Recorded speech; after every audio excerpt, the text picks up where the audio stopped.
what's going on, guys? Welcome back to Lineage Break, your Grand Archive TCG podcast. I am your host, Cam. With me, as always, is Steve Gluman. Hello, Steve Gluman. Hello, Cam. Welcome back to show. It's Friday. Whoop, whoop. Whoop, whoop. It's Friday. Happy Friday, everybody. Happy Mortal Ambition launch. Last week, we did a little bit of a little box opening, had a bit of an unconventional show. Yeah. Because there wasn't a whole lot to talk about. But now, we're a week removed from A and B. Talk a little bit about our experience with the set.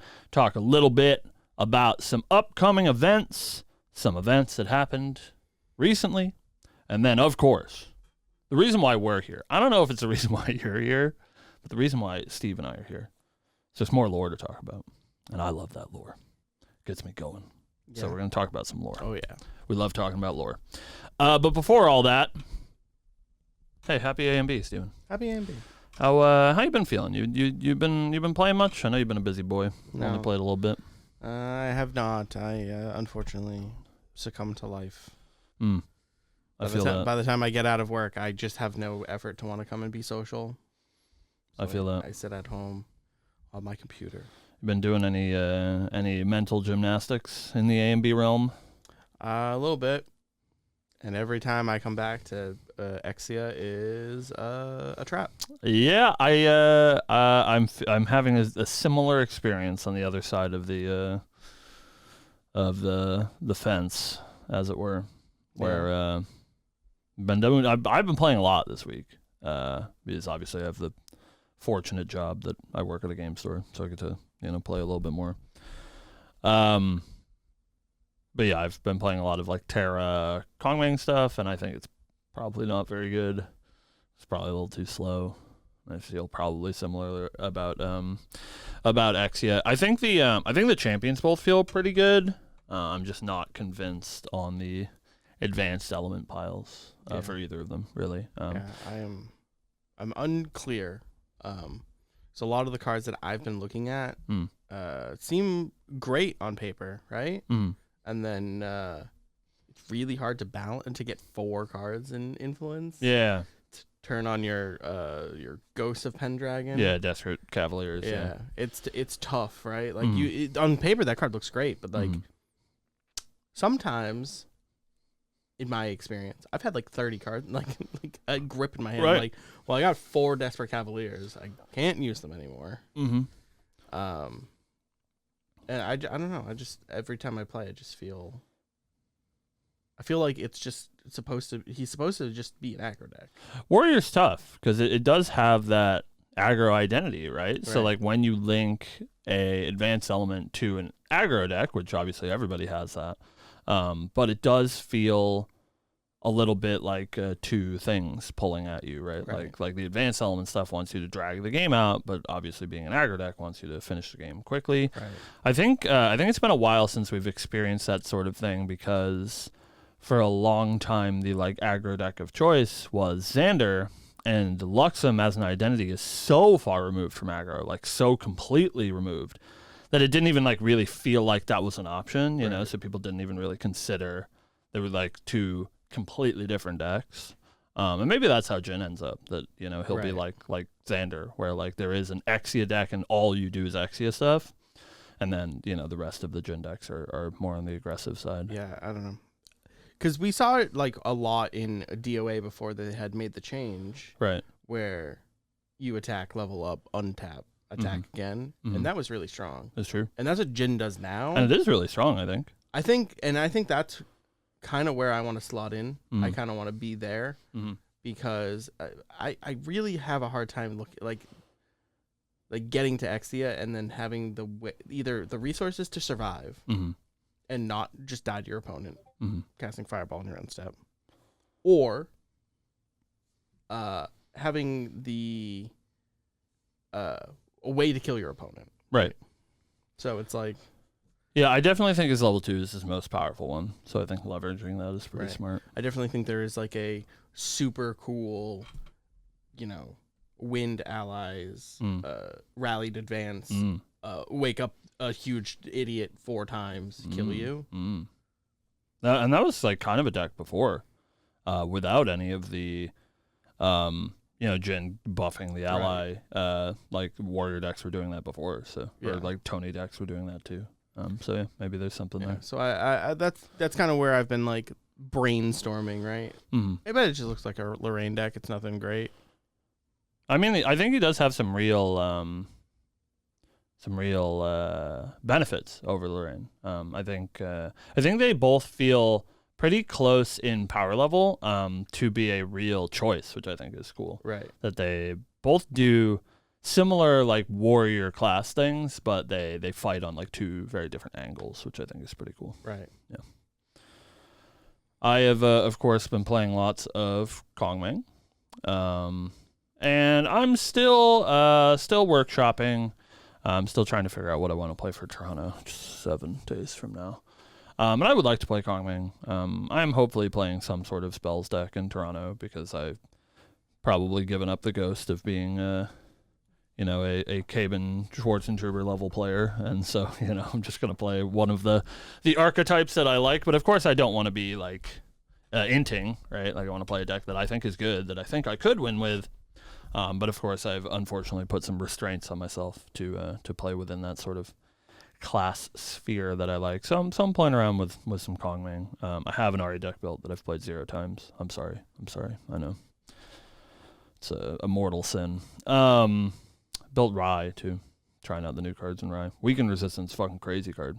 So doing some testing. Been playing a lot. That's kind of wild, like how your perspective of that card has shifted. Yeah. Because I remember when we were spoiling it, we were talking privately. We were just like, "This card fucking sucks." Yeah. It's sort of a reaction to, and here's your look into my Toronto testing. I know you guys are super worried about extremely talented player Lineage Break Cam, in my opinions, but there's a lot of spell shields running around. There's lots of prevention effects, failing breezes, and spell shields, and all of these. Prevention mechanics are usually how people combat these big spell decks like Rye. And Weaken Resistance is just a fireball that you can attach to your Sparklights, which is pretty stupid. Mm-hmm. So I like it for that reason. I think that's basically the only reason I'm playing it. And it does come up in some situations where you have to, if you're playing Serene Rye, which I do think is correct if you're playing Rye, where you have to Lineage release, especially in like a faster format where there's a lot of aggro decks. And Lineage releasing in a Fireball deck is like really bad because you turn off a bunch of your win conditions. Yeah. And so Weakened Resistance is basically just Fireball, but you can cast it all the time. And you're like a slow speed deck most of the time anyways. I don't think it super matters that you like Fireball them in response or whatever. Right. I don't think comes up a whole lot with Rise. So so been playing a little bit of that, but yeah, I've been playing a lot of Kongming, and hopefully we can break Kongming and find a deck that feels good. I'm a terrible deck builder, and so I'm a whatever they call it. I'm a net decker. I think I'm a decent player, but a bad deck builder.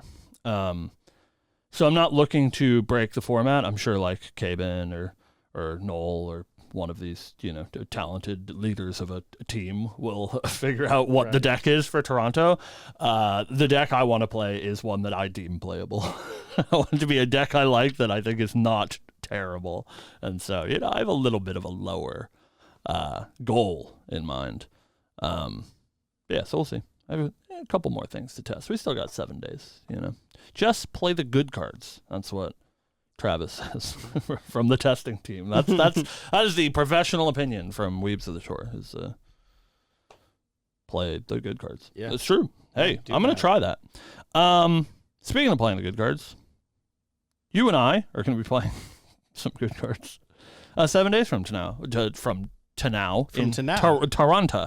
From Tanao. 7 days, we will be going to Ascent Toronto. If you guys are going to Ascent Toronto, make sure to say hello and, give us presidential handshakes. Presidential handshakes. Like this. Only presidential handshakes. That's the only way that we do it. So now we'll know if you watch the show, if you come up and give us a presidential handshake. But yeah, we'll be there. We'll be kicking around, so you can catch Steve and I playing in the main event on Saturday and playing in the Scrubbed Out event on Sunday. We'll be playing both of those events, so you can see us there, play some games, say hello. We love talking to just anybody. I don't even want to say like fans. It sounds so stupid. Yeah. Or like people that watch the show. Just like people we like, which is all of you. We Friends. love all Our of friends. you. Our friends that we will Yeah. see in Ascent Toronto. So Yeah. that's exciting. So your first time in Canada? Nah. Steven? I went to Montreal for Force of Will. Ooh. Yeah. I almost made it to Worlds that time. Yep. Then I didn't. Yeah, I lost the last 2 rounds and bubbled out. I got like 8th, or not 8th, like Ninth? 18th. Make sure to yell, "Get down, Mr. President." Don't do that. That's especially not when we're in the airport. Yeah, we were coming from America. That's not great. Yeah, it will be my first time in Canada. Oh, yeah? First time out of the country, actually. Oh, Yeah. congrats. Yeah, Yeah. I had to get my passport so that I could leave.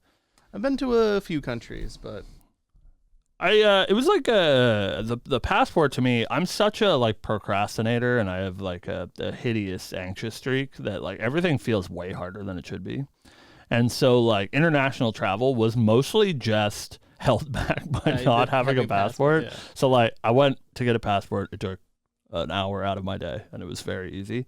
But so now that I have one, it feels like the sky's the limit. I can go wherever. Right. I'm not going to Utrecht. I'm sorry, but you know, I was looking at it. Utrecht. I have a friend that lives That's in the. so I soon. have a friend that lives in the Netherlands. Yeah, that's close. Yeah. It is in the Netherlands, right? Yeah. Utrecht? Yeah. So I was like talking When about is that it. though? It's like February. I play Fortnite with her, and we were talking about it the other day. I was like, "Oh, there's an event in Utrecht," and she's like, "Oh, I'm like an hour." Like, oh, It'd be cool. maybe I'll swing it, but probably not. But yeah, we're very excited to go to Toronto and see all of you lovely people and hang out.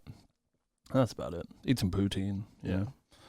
Go to a Tim Hortons. Is that what Canadian people do? Yeah. Have I nailed it? Tim Yeah, Hortons, poutine, Maple syrup. maple syrup. Yeah. Apologizing, Yeah. saying bud.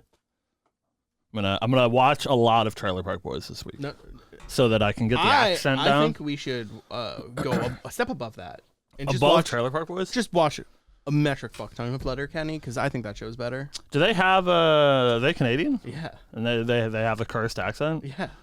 Okay. All right. Working on it. Yeah. We're on that. I like unironically think Letterkenny's a better show. I haven't watched it, so I can't really speak to it, but I have watched all of the other one. Source, Yeah, because I'm an old boomer and I watched that show 10 years ago.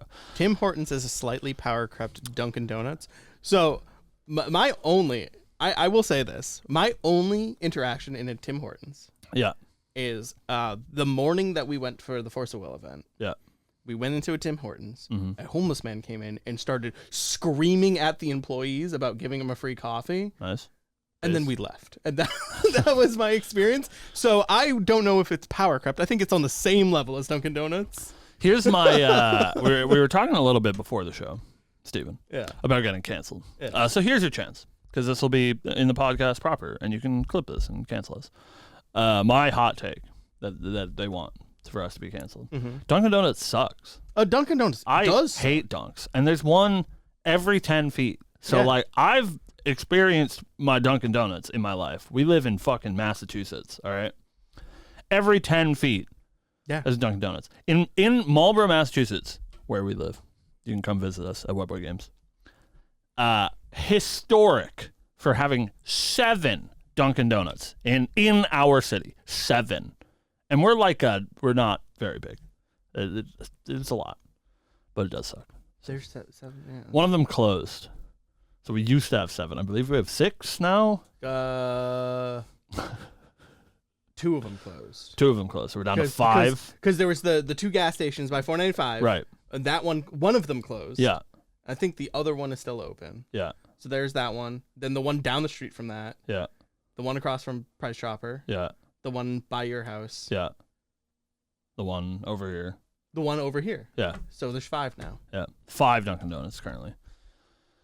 So yeah. We have 2 Starbucks, Fuck though. Dunkins.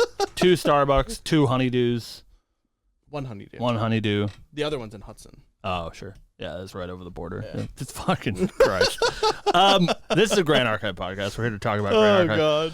God. So I think that's all the fucking gubbins that we have to talk about. Oh, regionals have been announced. That's cool, too. Big shout out to Chica Blue for writing the regionals article at 2 in the morning. You can find all of the regionals dates, or at least most of them, on the mothership. Go to gatcg.com, and you can join us, Steve and I, on January 18th here at Webway Games. Marlborough, Massachusetts. Woo! For AMB Regionals. Yeah, Massachusetts Regionals. My hope is that maybe ALC Alter will be out by then. Ooh. As we are on January 18th. Ooh, maybe. Interesting. If I remember correctly, there's 20 new cards that are 20 new Arisana cards. Every single one is an Arisana card, has been confirmed by the development team. So look forward to 20 new Cleric Arisana bonus cards. You can't even play them in your Vanitas deck. Right. They all have Arisana bonus. Yeah. ALC Alter is the non-first edition Alter that is being printed in January. Yeah, 20 new cards. Reprint of Alchemical Revolution. They've added 20 new cards to the set. New CSRs. New CSRs to the set. It's very cool. I think hopefully carders go down in price. Maybe a little bit. They're not so bad. Oh, right really? Now. I haven't checked in a while. I think they're like $40. Oh, that's not too bad. They're coming down for sure. Something that I want to tell to the development team that maybe some of you watch the show. I know that's true. This is a great idea, by the way. Just like terrific to have because this is probably, we don't know the official release date for HVN, but it's in February, right? So this is probably like 6-ish weeks before the release of the new set. So we get like a shake up, hopefully, of the meta with like a small portion of new cards getting introduced into the game. And I think it is great to have that mid-set reinvigoration of the meta game before the new set comes out. So I think this is a great idea, and hopefully this becomes the new norm to have a little bit of a reinvigoration of the meta halfway through. I think it's a great idea. So, or it's 20 new Idle Thoughts arts. I think that's a great idea. Yeah, but they have to be all new art, though. That would be so good. There's 20 new cards. It's 20 versions of Idle Thoughts, and they all have different art. Yeah, and they're all just color shifted. And we all go crazy. We go, oh my god, Idle Thoughts. So that is all of our gubbins to talk about the game proper. But here at Lineage Break, we don't care about about playing the game. Yeah. Why would we do that? We want to talk about the lore. And so there has been some lore posted, and we want to talk a little bit about that as the best thing to do 7 days after the new set comes out is to talk about the next set. And so I think that's exciting that we have some lore to talk about and some implications for the future. And after we talk about the lore, there's also something that I think will sort of roll into that is this week we also got a launch trailer for Mortal Ambition, which is really cool. You guys should go check it out. It's on the Grand Archive YouTube channel. It's like an anime opening. It's very, very cute. But it does also, I think, give us some implications about the future. So, I wonder what that could mean.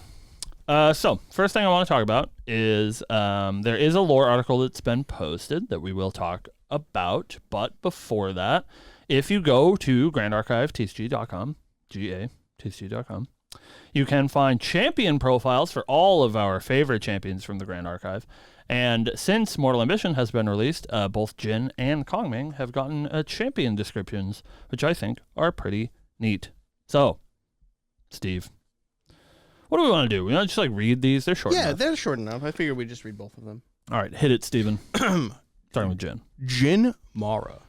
Last name confirmed. Jin made sure to do all the research he could for his first mission from the Grand Archive. Heroic feats of past champions echo through both nurseries and taverns alike in the homeworld.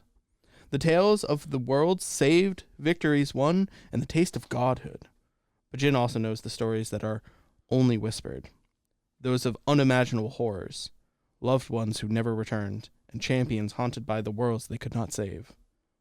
Despite that, with every cleric, doctor, oracle, and prophet revealing the same fatal destiny, it is clear it is his only option. Praying to a god won't save him.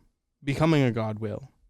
But as he boldly takes his first steps on the path, His cold and calm demeanor is shattered. For his first time, he's found something.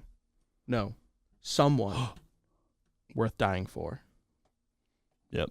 Ooh. Can I just say, right, something that Steve and I are a big fan of, and I assume, but I know you, Steven. And it seems like Belle, who is our new lead of story design for Grand Archive, is a edgelord for sure. For sure. And I love that. Steve and I, big edgelord guys, and so I really like talking about this sort of the haunting of champions that are like unsuccessful in their plights, and worlds that are destroyed and can't be saved. It's not like all rainbows and sunshine, and it's like a Marvel movie how like everybody lives at the end or whatever. Right. There are some like real repercussions for these champions. There's like one phrase in here that I really want to point out because God, I hope so. Yeah. Unimaginable horrors. Are we getting Cthulhu monsters? Come on, please. Please give me spooky stuff. There is I think there is some. I don't think that HVN is going to be a spooky set. However, I do think in this set there is some like foreshadowing of some like pretty spooky stuff. Do you wanna take over on the Kong Ming? Yeah. Let me pull her up. I got you. Oh, what a guy! Look at that. Yeah. Speaking of spooky stuff, we have Kong Ming. She's so hot that it scares me. All right, Kong Ming. Hello, Kong Ming. And if I don't pronounce her sister's name right, no name, no last name, just Kong Ming. Just Kong Ming, one name. It's like Beyonce. Something that is interesting, and something that I want to clarify. Steve and I have not read any of the Romance of the Three Kingdoms, and we are illiterate and uneducated. So if we get anything wrong, sorry about that. But I believe that Kong Ming and some of the other characters in Mortal Ambition is like it's a courtesy name is what they call it. It's like a casual name for somebody else. Yeah. So that's why she is single named as it is in Romance of the Three Kingdoms is the courtesy name of somebody that has a full name. Oh, okay. And I assume that's why she doesn't have a last name. All right. So ever since Kong Ming and Gao Jia maybe met in the homeworld orphanage, they were inseparable. Their bond strengthened through their shared ambitions. They had successfully been through several missions together. However, despite their journeys together, Kong Ming feels a constant reminder of her inferiority. She is not as strong, smart, or as beautiful as her foster sister. She vowed that this time things would be different. On this next mission, she would prove her worth. Upon arriving in Sangwo, Kong Ming encounters a mysterious figure whose help she believes will finally allow her to make a difference without Gao Jia's aid. Little did she know, the change she so desperately sought would unleash a demonic force unlike any other this world has seen before. Demonic force, you say? Chat. I sort of assumed that Exia was the bad guy, that the Jin was, evil, demonic man. But apparently he just has a sickness and is trying to become a god to not die. Yeah, he's just just really into it, But yeah, so something that Steve said before we started the show is that it makes a little bit more sense that Kong Ming's level 3 is named Fel Eidolon. Yeah. Gives it a, sort of a sinister tone. Right. She doesn't look very sinister. No. So who knows? So HVN is definitely going to give us some spice, I think, for her. Mm-hmm. But it is a cool, it's a cool sort of idea that she has this foster sister in Gao Jia, and that she's always had that sort of like little sister syndrome that her sister has always been better than her, and she, sort of feels like she has to prove herself, and so maybe she goes a little bit too far and pushes that envelope, towards a dangerous place, and we assume that we will have some facing off between sisters. We do see that a little bit in cards like Ignite Fate, but both in Ignite Fate, they're both of those sisters, Kongming and Gaojia, are in their like level 1 sort of attire. So it's before any sort of greater power has been involved. So I think we'll see in HVN maybe some sisterly battles. Something that I want to bring up here before we talk about the lore article, because I think this is a good segue. As we mentioned, there was a launch trailer that came out. And I think there's a couple of really important things for me, at least. Like I said, we haven't read Romance of the Three Kingdoms, so maybe some of this stuff like makes sense with that context. We don't have that context, so we're looking at this with a fresh lens. But the first thing that they do in that trailer is before the Grand Archive title, like in black and white, sort of. They zoom in on Kongming and Jin, obviously our champions for Mortal Ambition, but they zoom in on 2 other characters before that title sequence, which I think is very strange if those characters aren't champions for the next set. I think it just is like really weird templating if we chose to showcase 2 characters, and one I think is very clear that they're going to be a champion, and so I think that indicates that the second one very much will be as well. So they focus in on Kongming and Gaojia, her sister, who does have a little bit of support in Mortal Ambition. We do see 3 different Luxem cards that have Gaojia on them. One of them is a cleric card, but the other 2 are tamer cards that have like animals matter text on them. So I think ubiquitously the opinion of the community is that Gaojia is going to be a Luxem tamer champion in HVN, which is very exciting.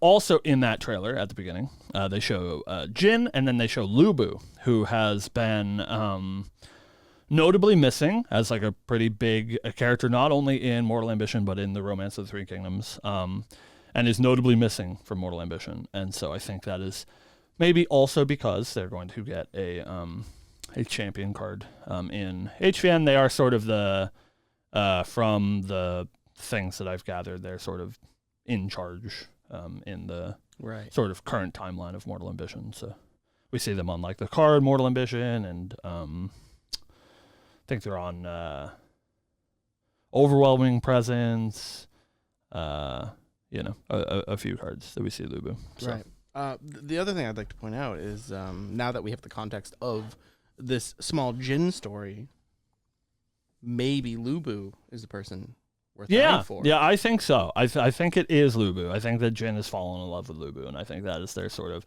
we have these like paired storylines, right? One more thing to talk about. My new wife. Here's the copium.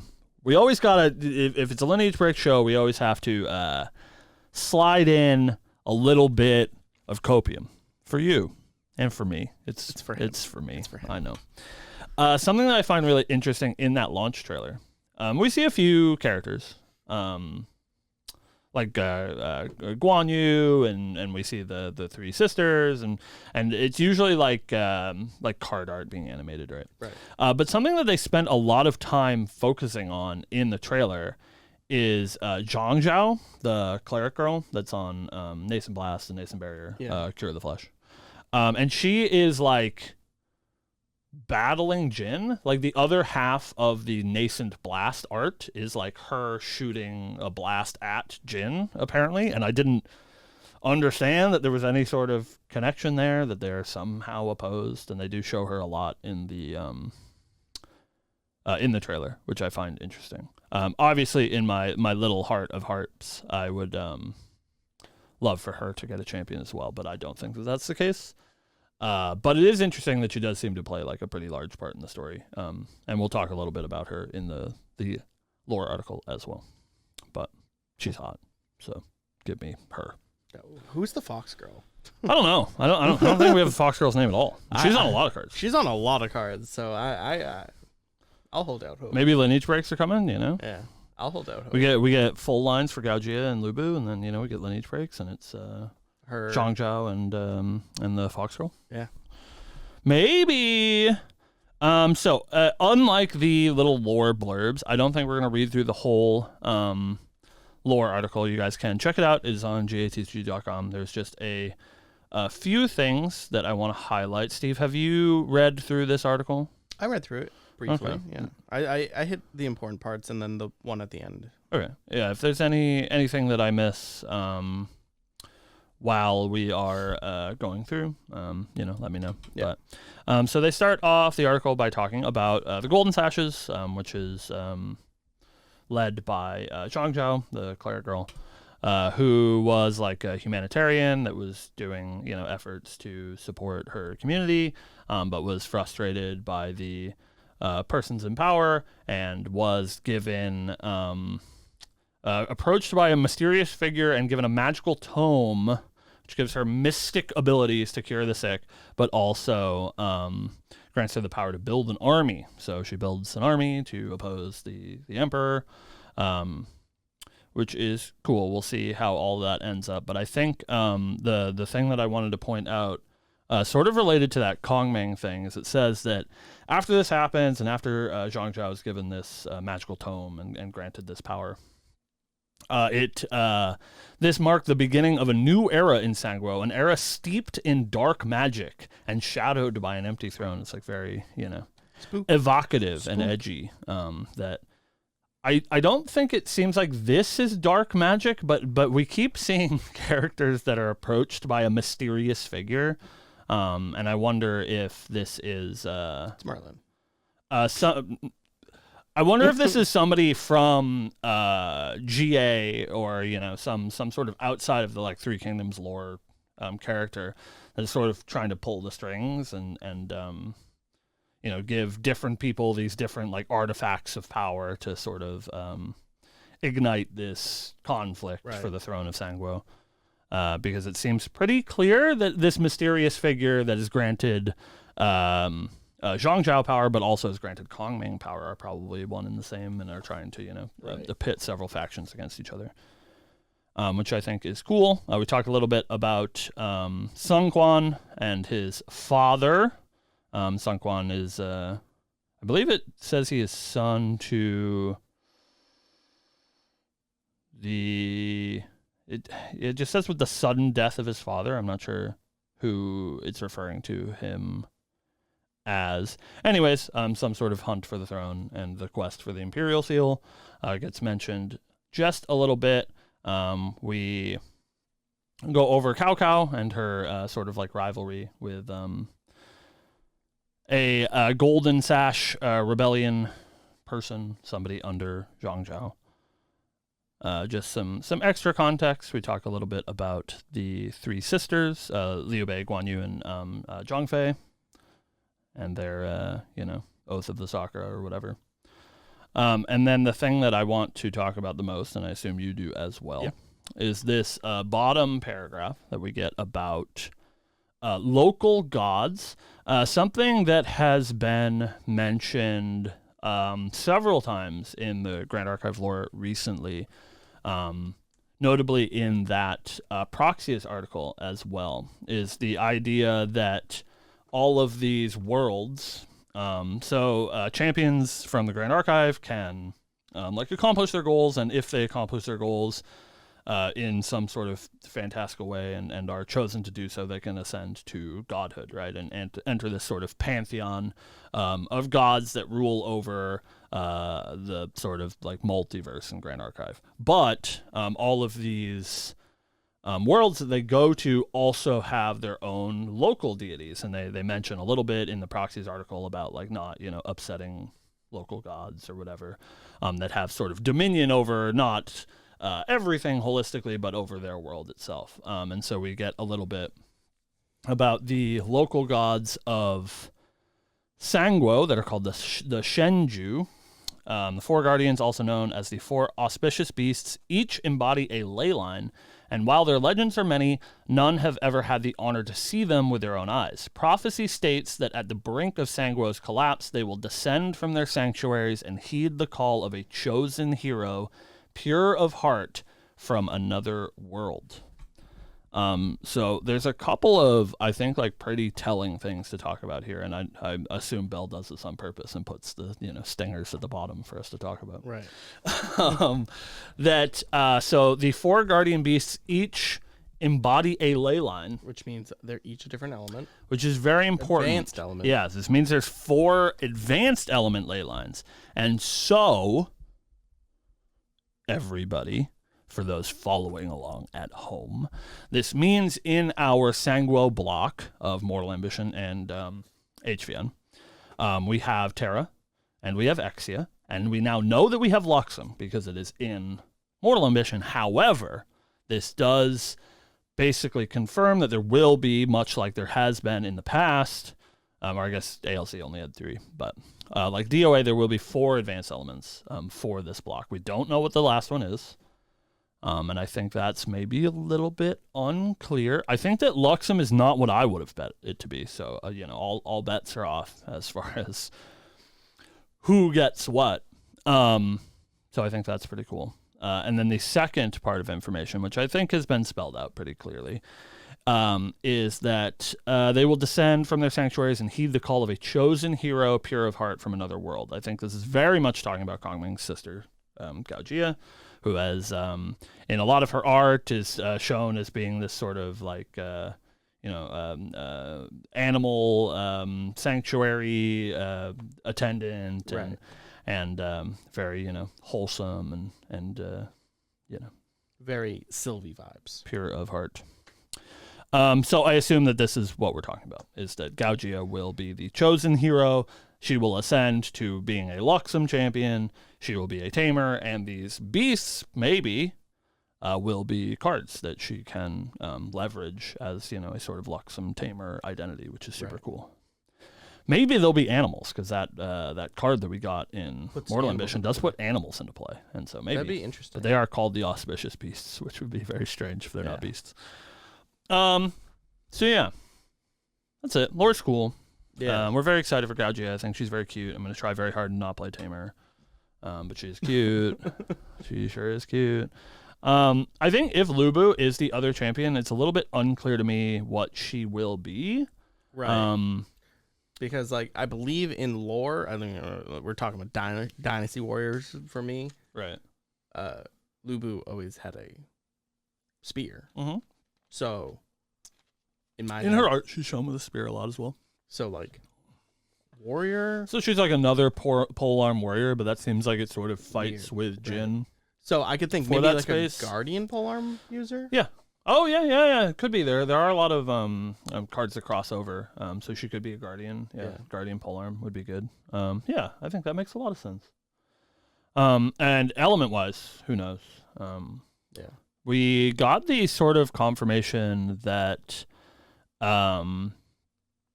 that they won't be doing additional advanced elements, at least not for a long time. So it will be something returning, so we don't have to worry about the Exia situation. So who knows? Could it be delving into some mage stuff? We could see the return of Crux, God help us. And maybe, we don't know who this evil, mysterious figure is, which I think will surely come up. Like, it's assumingly not Lubu. It's not Gao Jia. There has to be some sort of evil force working behind the scenes, and so maybe it is somebody like Merlin that makes the jump. But Merlin's she's not a Grand Archive champion, so I think that's like a little bit stranger. We could see the return of like Vanitas or something, who is a bit more of a player in the grand scheme of things. Yeah. I think people just like Merlin, but she was like very much a Cambria entity, I think. Yeah. So I don't know. We'll see. Yeah, maybe Guardian Crux. Oh, interesting stuff. As long as all of those keywords say Guardian. Yeah. Well, I mean, Ghost Pendragon doesn't. So, woo. Anyways, that's it. Hey, thanks for writing lore. We love talking about the lore. It's a little bit harder for me to talk about the Sanguo stuff because it's all like so based in this in this text that I just don't have any familiarity with. So it's hard to like draw any sort of parallels or make any sort of assumptions because I assume there is a lot of extra context that we would have if we had the the context of Romance of the Three Kingdoms. So, but it's exciting nonetheless. Hopefully we see some spooky stuff. Yeah. In HVN. And what a great time it would be for some spooky stuff, to show us all that spooky stuff in Toronto for Halloween. During Halloween. It's almost like they planned it. That could be cool. I assume we will see some HVN stuff in Toronto. At least a name. Yeah, I would assume. Assuming's tough with Grand Archive because they are expectation subverters constantly. But this is sort of indicative of the time that we got the MRC announcement at Ontario. You remember that? Mm-hmm. I was like, this is the name of the new set. These recollection decks are coming out. That's cool. I assume it'll be something like that. So we'll get like the name of the set, the date, maybe some art like we did for Mortal Ambition. And then if I hope so, and if there are recollection decks coming out alongside that set, we'd probably see them as well. Please. Pick up your Allens and your Mordreds now. Please. Ari Sana. Oh. Yeah. Oof. Yeah. Probably not. She needs help. Help me. New Rye? Rye doesn't need help. Let him die. Let him living legend. Yeah, I don't know. That's all I got, Steve. You got anything else you want to talk about? No, I think we touched on everything I want to talk about. It's good stuff. Yeah. It's interesting to see because it does say each embody a ley line. So my initial thought, which is what I said, was that they are each element. Mm-hmm. But does that mean we are getting another like she's Luxem but can cast other elements like Sylvie? Maybe. That would be pretty cool if. Oh wow, yeah, because assumingly these auspicious beasts, right, are going to be whatever one of each element, and so maybe she does get that ability to ignore advanced element restrictions for beasts. Maybe then you can crawl and the other one, the big lion. I don't. Yeah, hopefully it's worded a little bit more carefully than that, because that would allow her to play Storm Slime and Ethereal Slime. And then I'm just worried that she becomes another slime deck. But yeah, maybe it's like these specific beasts or whatever she has access to. Would be pretty cool. And they just ban. And then like it'd be cool that maybe we see some crossover as well, right? Like hopefully they're powerful enough cards that like Kongming or Jin might want to play the ones that are in their element, but Gaugia will get to play the full set of them. Would be pretty cool. Yeah. So yeah, that's exciting stuff. I assume we'll see a little bit more next week. But that is all that we have for you this week, and unfortunately, next week we will not be here. Oh, Christ. But you can meet us in person in Toronto. You can meet us in person in Toronto, and we will be recording the podcast in Toronto with one Chicaplu of Bestial Frenzy fame. Correct. He does some other job, Thing I now, think, yeah. but like whatever. We're having him on for his podcast work. We'll be recording the show with him, and so you'll see that probably not that weekend, but probably the week after once I get time to edit it. But yeah, sorry, Chad just made me laugh. That is all that we have for you this week. We will see you guys in Toronto. If you're there, of course, please come say hi. We love talking to friends and meeting new people and just having fun with the community. So definitely do that. Otherwise, we will see you guys 2 weeks from today live. If you ever want to watch us live when we are here, it's Friday, 12 p.m. Eastern Standard Time, *. And then at 2 p.m. Friday, Eastern Standard Time, you will get the previous week's podcast posted on the YouTubes. Our editor is back, and we are all back on schedule. So that is already scheduled. It'll be up in 40 minutes' time if you missed it last week. So yeah, thank you guys for watching, and we will see you then. Have see you a in good one, Toronto. guys. Bye. Bye. Woo.